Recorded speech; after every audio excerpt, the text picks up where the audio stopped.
Hello everybody, my name is Jürgen Moors and welcome to another episode of Process Mapping. Now, if you look at process mapping, if you look at improvements, if you look at efficiency, why does it always have to be the responsibility of management or of leadership? Well, there is no reason for it. A lot of times we've just created that type of culture, or the incentives are wrong, and there are so many other reasons. Now, over the last decade, we've seen self-organizing teams or tests with self-organizing teams. And what you see is there were some failures and some were very positive experiences. But a lot of times it's dependent on the company culture, the team, the tasks at hand, or even the departments. And one department was easier than another department. Well, Web3 has given us decentralized autonomous organizations.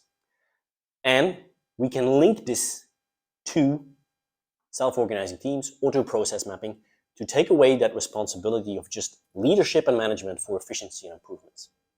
The next time that you do your process mapping, start defining certain metrics, certain ways, maybe certain sub-processes that belong to certain teams, and start setting them up as decentralized autonomous organizations, meaning creating it on a blockchain in code and making very clear those people are potentially all responsible for that process or part of the process.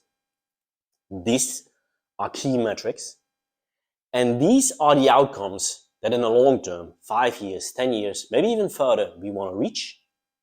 And these are the incentives linked to that.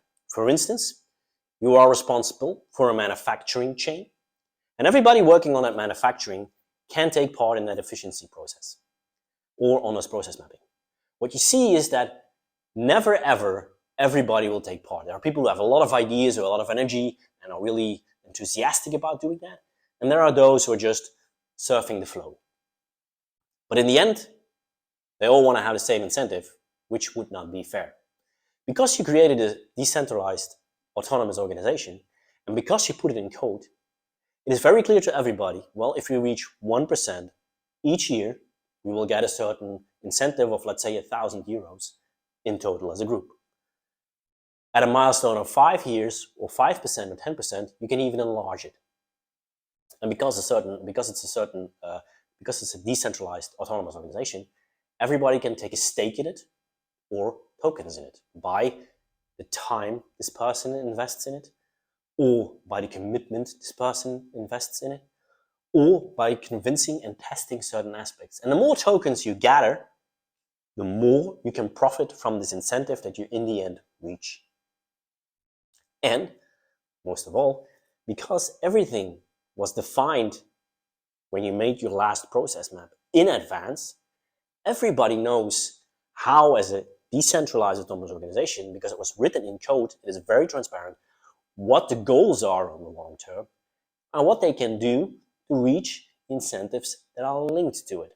And in advance, key metrics are defined. That is how you can combine your process mapping with a decentralized organization and make sure that part of this responsibility, where everybody typically looks at management, that it slowly trickles down to everybody on the process, everybody in the logistical, in the manufacturing chain, depending on where he or she works. Now, I hope that this gave you some inspiring ideas how you can work with a decentralized organization in your next process mapping. See you then. Bye-bye.